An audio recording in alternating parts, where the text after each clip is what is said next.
President Trump's new North American trade deal, the United States-Mexico-Canada Agreement, known as USMCA, was celebrated at the White House yesterday.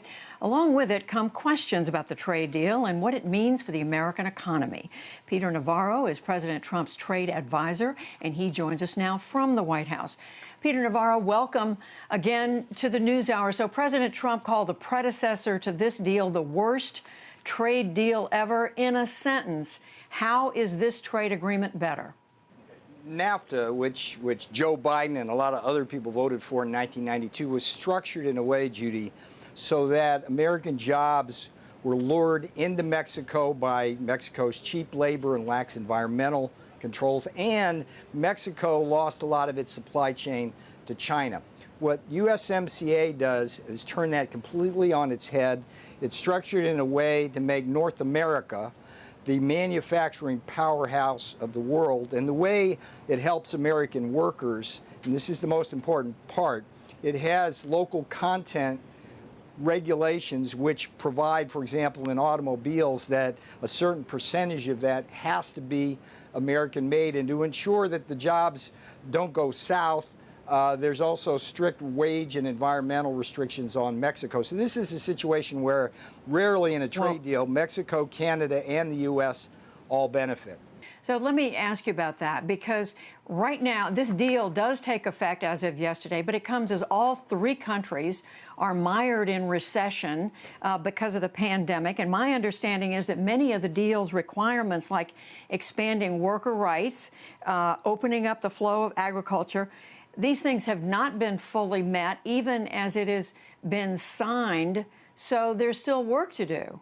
Oh, there's certainly work to do, but it's nonetheless very good news for our manufacturing industries in North America. And also, it has things in it like relief for dairy farmers in places like Wisconsin, where the Canadians were putting exorbitant tariffs on. But, the bigger picture here, Judy, is that we're in a situation now where in the 2000s, China cheated on its trade deals and we lost millions of American jobs. What we have now is a situation where the Chinese Communist Party lied about this virus. The pandemic came here, and now not only are Americans dying in large numbers, we have 30 million Americans unemployed, and we're facing significant structural headwinds because of the Chinese Communist Party. Now, what I can tell you is that we are working overtime trying to make sure that we're bouncing back. So far, the numbers look good, but it's also true, Judy, that we're going to face structural headwinds as we move in time,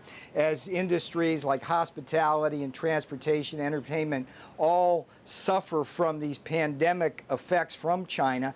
And what the mission of the president is to use his deep understanding of economics and business to make sure we navigate through those shoals. So in the next couple of weeks, there's going to be a new phase 4 a deal that's going to be negotiated on Capitol Hill. And in the meantime, we're doing everything we can to bring our manufacturing jobs back to U.S. soil, which is going to be the key to re-employing those service sector refugees we lose in those the beleaguered sectors.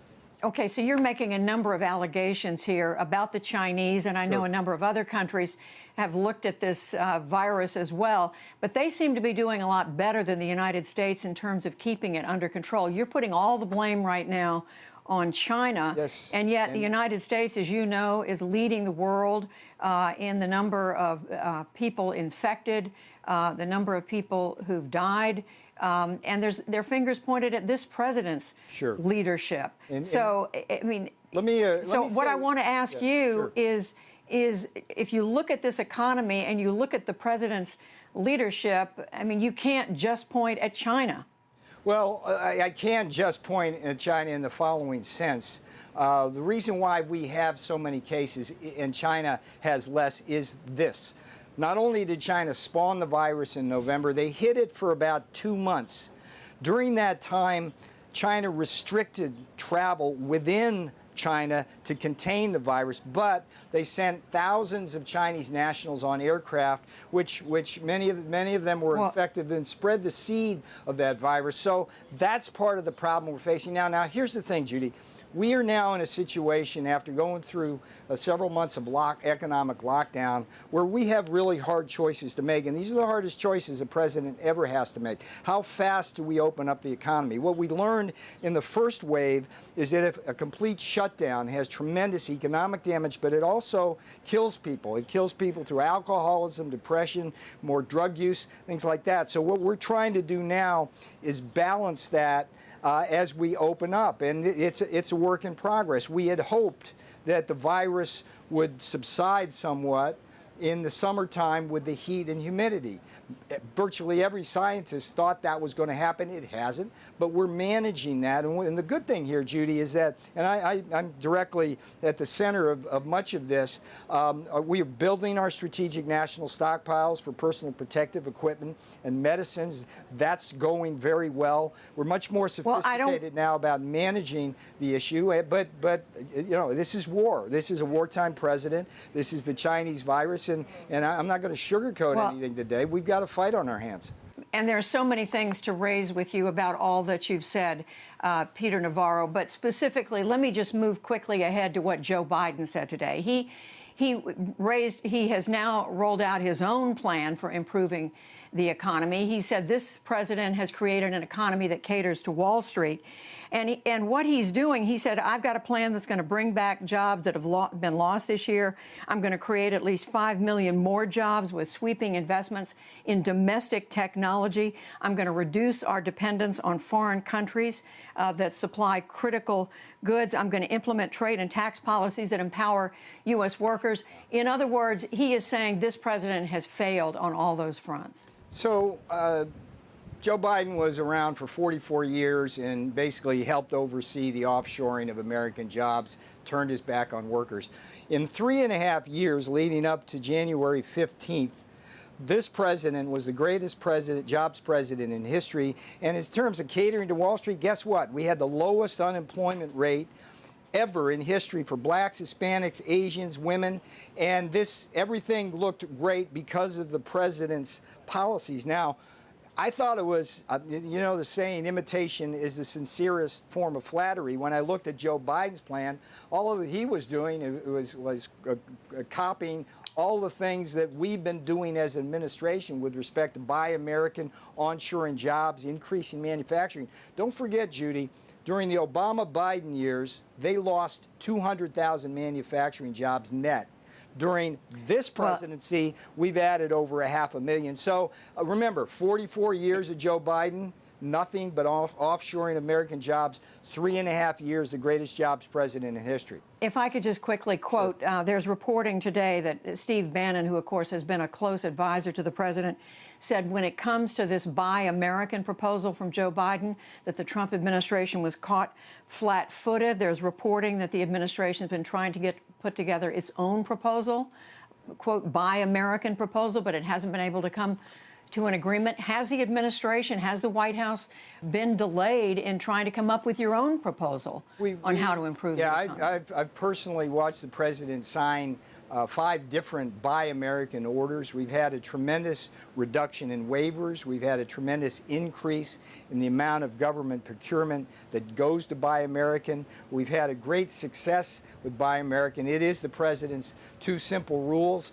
The next challenge we face, and this is going to be a very difficult one, but we are committed and engaged, which is to bring our medicines and our medical supplies and equipment production and supply chains home. And it's a struggle, but we've seen, for example, we brought factories in Arizona and Rhode Island on N95 masks. We stood up a factory in 17 days in Kokomo, Indiana by General Motors, and we've become the ventilator export king of the world.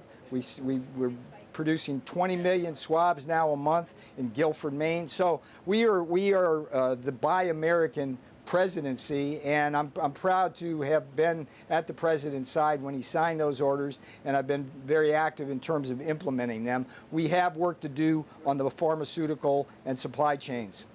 2 other quick questions about China. There was a China trade deal that had been negotiated before the pandemic hit. It required China to buy more U.S. goods, but there wasn't enforcement as part of that. Can you require that China do what it was supposed to do under that agreement? There are clear enforcement mechanisms in the Phase 1 deal. To date, it's absolutely true that China has underperformed with respect to its purchases, but we've been assured by the Chinese that by the end of the year they will make good on those. But this is Ronald Reagan territory, trust but verify. Let's see what happens. Let's remember what I told you at the beginning of this interview. During the 2000s, China cheated and they stole our jobs. Today, they lied to us, and they're killing Americans with that virus.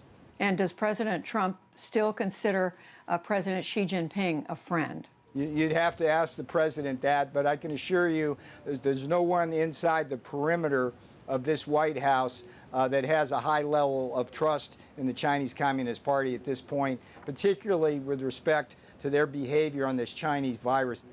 Peter Navarro, thank you very much. Thank you, Judy.